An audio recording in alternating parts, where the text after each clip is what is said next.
माझ्या बंधू आणि भगिनींनो आणि सज्जनांनो, आज मी तुम्हाला श्रीमद भागवत सार षष्टक स्कंध दक्ष प्रजापतीची गोष्ट प्रकरण 19 याचे कथन करणार आहे.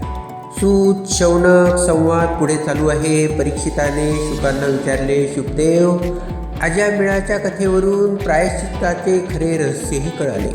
पश्चातापानेच अजामिळ विरक्त झाला आणि हरद्वारला गेला.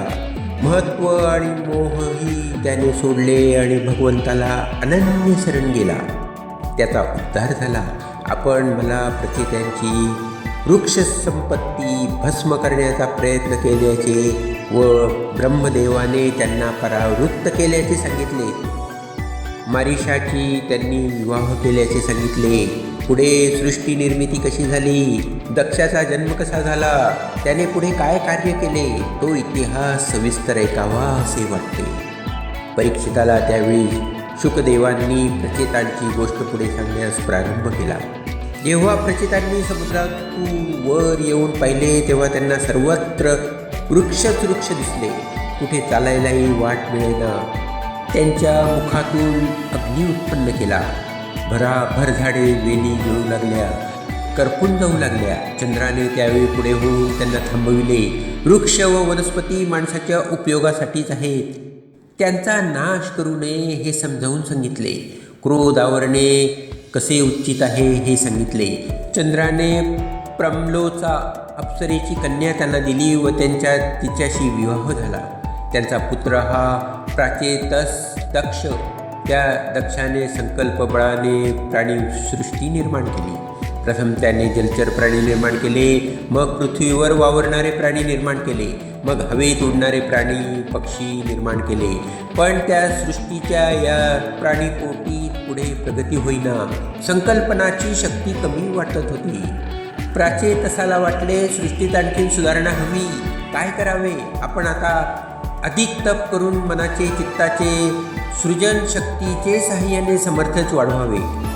प्राचेतस दक्ष मासे, सुसरी, कासवे, पाही, ससे, वाघ, सिंह, हरणे, गायी, बैल, हत्ती असे अनेक प्राणी पाही.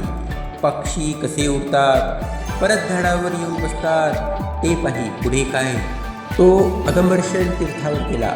विंध्य पर्वताच्या अंतर्भागात एकटाच. भोवती उंच उंच शिखरे, झाडीने भरलेल्या दऱ्या, घनदाट अरण्ये. सूर्यप्रकाश तिथे पोचायला दिवस प्रहर भर झाला पाहिजे. एकांत म्हणजे अगदी निर्जन जागा. तेथे दक्ष गेला. त्याने पुष्कळ वर्षे तप केले.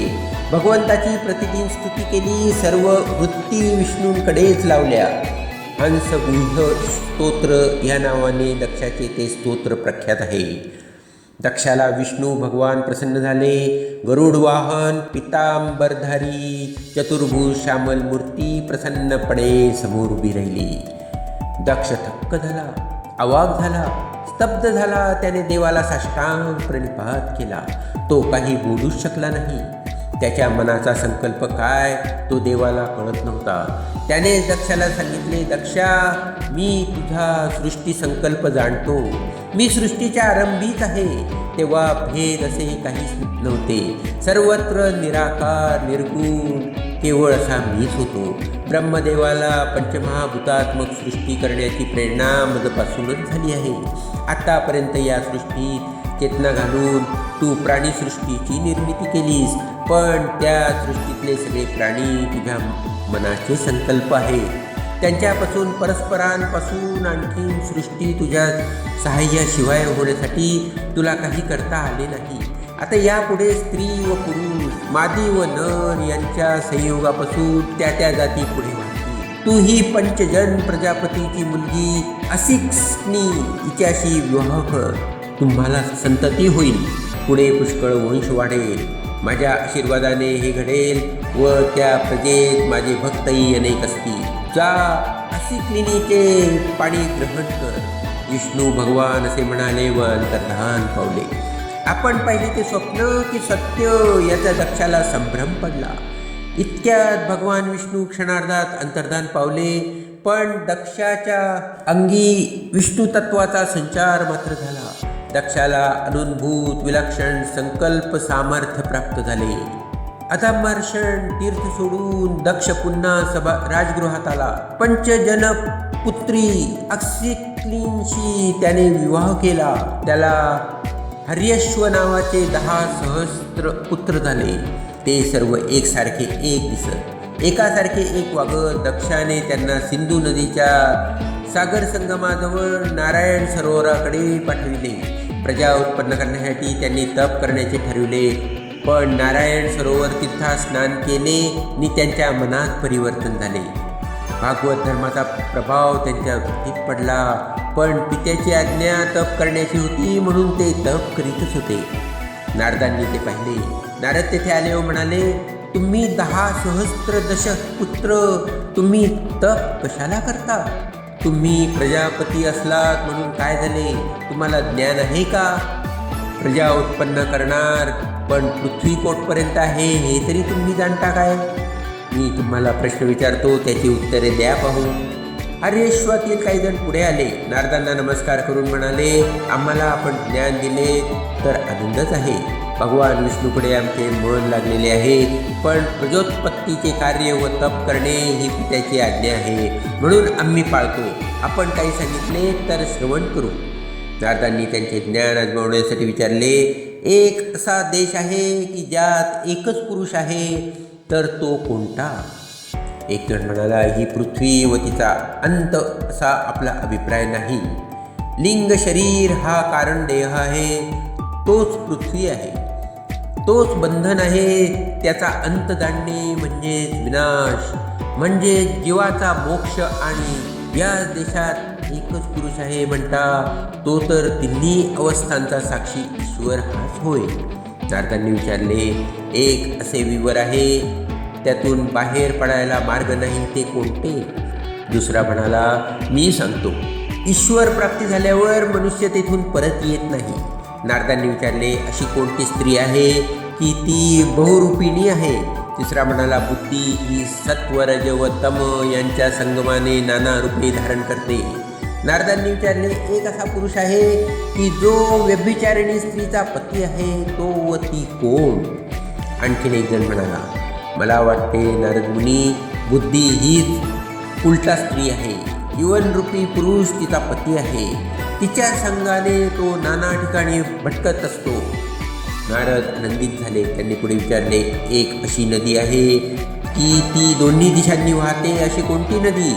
पहिला म्हणाला, जरा विचार केला तर माया ही दोन्ही दिशांनी वाहणारी नदी आहे असे दिसते. ती सृजनही करते व प्रलयही करते, म्हणजे तिचा ओघ दोन्हीकडे वाहत असतो. नारदांनी विचारले, एक असे घर आहे, ते 25 वस्तूंनी बांधलेले आहे, ते कोणते? महत आदी 25 तत्वांची सृष्टी, हेच ते घर. आणखीन एक हर्यश्व पुढे होऊन म्हणाला, बरे तर असा एक हंस कोणता आहे की त्याची चरित्रकथा विचित्र आहे? नारदांनी विचारले. हर्यश्व म्हणाला, आम्ही सांगतो. अहो, भगवत भक्तीचे शास्त्र हाच तो हंस आहे. भक्तांची चरित्रे विचित्रच असतात. हंसाप्रमाणेच ते शास्त्र सारासार विवेक शिकविते. नारदांनी आणखीन प्रश्न विचारला, सुरी व वज यांनी बनविलेले असे चक्र कोणते? ते सदा फिरत असते. एक हर्यश्व म्हणाला, कालरूपी चक्राची गती सतत चालू असते. ते आपल्याला आपण फिरत असते. त्याची धार वज्रासारखी किंवा सुरीसारखी तीक्ष्ण असते. आणि नारद मुनी, ह्या कालचक्रात सापडणे नको. ह्या 25 तत्वांच्या घरातले ईश्वर रूप एकच तत्वग्राही आहे. या माया नदीचा पार जाण्यास भक्तिशास्त्राचा हंसच समर्थ आहे. या बुद्धीला आत्मरूपी पतीशीच एकनिष्ठ राहायला शिकवले पाहिजे. या संसारात सकाम तपश्चर्येने गुंतण्यापेक्षा लिंग शरीर म्हणजे जड तत्वांचे पहिले आवरण, तेच संतुष्टात आणले पाहिजे. म्हणजे पृथ्वीचा अंत घडून येईल. आणि म्हणूनच कर्मात गुंतणे नको, फळांचा भोग नको, त्याच्यासाठी पुनर्जन्म नको आणि तपाचाही आग्रह नको.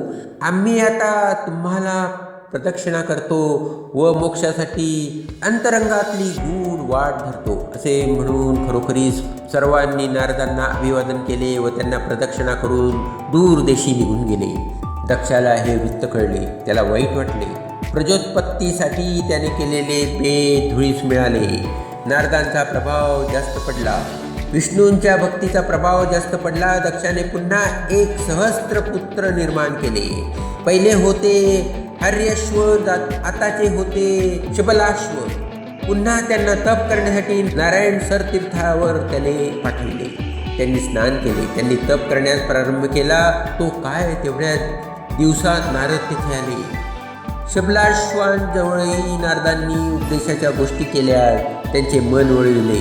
प्रजा वाढविण्याच्या संकल्पनापासून त्यांना परावृत्त केले. दक्षाला त्याचा पत्ता लागला. तो अनेक प्रकारचे अपशकून झाल्यामुळे आणि आपल्याला कामात विघ्न आणणारे नारदाचाही त्याला फार राग आला. नारदासमोर येऊन रागारागाने दक्षाने त्याला शाप दिला. नारदा, माझ्या मुलांना तू कर्तव्यापासून का दूर नेलेस? त्यांना कर्मफलांचा फोलपणा अनुभवाला तरी आलाय का? अरे, तुझ्या मनात प्रेम, दया यांचा लवलेश नाही का? सज्जनांना सहाय्य करणे हे विष्णूंच्या पर्वदाचे काम ना, आणि तू तर बुद्धिभेद करतोस. माझ्या मुलांचे व माझे तुझ्याशी काही वैर आहे का? मग विनाकारण शत्रुत्व तू का करतोस? गृहस्थाश्रमाची मर्यादा पाळणारे आम्ही योग्य तो सुखदुःखांच्या वाटा बघूनच ज्ञानी होणार. असे संसारातील सुखदुःखांचा अनुभव घेतल्याशिवाय त्यांचा फोलपणा कसा समजणार? माझ्या हर्यश्वांना तू असे चिथविलेस, आता शोभलाश्वांनाही मुमुश्रू केलेस. हे काय केलेस तू? का असं सर्वत्र जाऊन अर्थ कच्च्या लोकांना हरिहरी म्हणत बसवायला सांगतोस? तू असाच भटकत राहशील. तुला कुठेही तुझे स्वतःचे असे ठिकाण राहणार नाही. हा माझा तुला शाप आहे असे समज. जा, माझ्या साऱ्या प्रयत्नांवर पाणी फिरवलेस. माझ्या मुलांना भलतीकडे फिरवलेस. तू पण फिरत राहा. दक्षाचे पुत्र यज्ञाच्या अग्निप्रमाणे क्रोधाने लाल झाले होते. रागारागाने त्यांनी शाप दिला. पण नारद नारायण नारायण नारायण त्यांचे नाम संकीर्तन चाललेले होते. दक्षाला त्यांनी आदराने नमस्कारच केला. सर्वत्र संचार करण्याचा शाप ही का शिक्षा? पारितोषिक मिळाल्याप्रमाणे नारदांनी ते शापवचन आनंदाने स्वीकारले व दक्षासमोरून अंतर्धान पावले. हरिनाम व विनाशंकार यांचा संचार व हरिभक्तीचा विचार त्रैलोक्यात सर्वत्र अखंड होणार. नारदांना नवे वरदानच मिळाले होते. ते अंतर्धान पावले. पण असं म्हणतात, नारायण नारायण असा मधुर ध्वनी उठतच राहिला. दक्षाने त्यानंतर 60 कन्यांना जन्म दिला आणि धर्माला 10, काश्यपांना 13 आणि ताक्षऱ्याला 4, चंद्रातला 27, अंगिरा मुनीला 2, कुशाश्व मुनीला 2, भूत मुनीला 2 अशा प्रकारे वाटून दिल्या. त्यांचा मात्र खूप वंशविस्तार झाला. नक्षत्रे 27 आहेत. त्या नक्षत्रांच्या 27 देवता आहेत. त्या चंद्राच्या भार्या हो. भूत मुनीचे रुद्रगण हे पुत्र होत. काश्यपाच्या भार्या 13. त्यांची नावे अदिती व दिती, दुनू व काष्टा, अरिष्ट, सुरसा व इला. मुनी क्रोधवशा व ताम्रा, सुरभी, शर्मा व तिमी ह्या शक्तिरूपिणी आहेत, हे लक्षात घे. तिमीपासून जलचर व जंतू झाले. सुरमापासून वाघ, सिंहादी हिंसक पशु झाले. सुरभीपासून दुहेरी खुरांचे पशु व दुग्ध देणारे पशु झाले. ताम्रापासून घारी, गिधाडे इत्यादी शिकारी पक्षी झाले. मुनिदेवापासून अप्सरा झाल्या. क्रोधवशापासून विषारी प्राणी झाले. इलापासून वृक्षवेणी झाल्या. सुरसापासून राक्षस झाले. अरिष्टापासून गंधर्व, काष्टापासून एकेरी खुरांचे अश्वादी पशु झाले. 61 पुत्र दानव म्हणून पुढे खूप वाढले. धनुपुत्र वृषपर्वा यांची मुलगी शर्मिष्ठा व ययाती हा अनुष्पुत्र यांच्या पुढे विवाह झाला. वैश्वानर हा धनुपुत्र, त्याच्या 4 मुलींपैकी उद्दानवीचा विवाह हिरण्यक्षाबरोबर झाला. हायशिरा ह्या मुलीचा कृतुशी व पुलोमा आणि कालका यांचा काश्यपाशीच विवाह झाला. त्यांच्यापासून पौलोम व कालकेच नावाचे 60 सहस्त्र दानव झाले. त्यांना पुढे ते, हे परीक्षिता, तुझे आजोबा अर्जुन यांनी एकट्याने रणांगणात नष्ट केले, कारण ते यज्ञात विघ्ने आणि तसंच. विघ्नचिती हा धनुपुत्र, त्यांच्यापासून राहूचा जन्म झाला. आदितीचे पुत्र 12 आदित्य प्रसिद्ध आहेत. विवस्वान यांची पत्नी संज्ञा होती व त्यांची मनु, वैवस्वत व यम आणि यामी अशी अपत्ये झाली. अश्विनी रूपे संज्ञाचे अश्विनी कुमार हे 2 पुत्र. विवस्वानची दुसरी पत्नी छाया, तिचा शनी व सावर्णी मनु हे पुत्र. तपती ही कन्या, तपतीचा पती संवरण हा होय. त्वष्टा हा अदितीचा पुत्र व पुष्या, आर्यमा, सरिता, भग, धाता, विधाता, करुण, भिन्न, इंद्र व त्रिविक्रम वामन हे अदिती व काश्यप यांचे पुत्र. त्वष्टाचा विवाह रचना नावाच्या द्विती कन्येशी झाला. त्यांना सानिवेश व विश्वरूप असे 2 पुत्र झाले. या विश्वरूपाला इंद्रांनी देवतांनी पुढे बृहस्पतीच्या जागी देवगुरु म्हणून नेमले. बृहस्पतींचा इंद्राकडून अपमान झाला म्हणून त्याने देवांचे पुरोहितपण सोडून दिले. तेव्हा दैत्यवंशातला विश्वरूप देवगुरु झाला. शुकवंश विस्तार सांगत होते. प्रचोदस दक्षाच्या 60 कन्यांचा हा वंशविस्तार म्हणजे सृष्टीतील नाना प्राण्यांची व देवादिकांची उत्पत्ती कशी झाली यांचा इतिहासच होता. सूत शौनकादिकांना सारांश सांगू लागले. ते पुढे म्हणाले, शुकाला त्यावेळी परीक्षिताने विश्वरूपाची गोष्ट सांगण्याची विनंती केली म्हणून शुकाने ती कथा सविस्तर सांगितली. प्रकरण 19 समाप्त.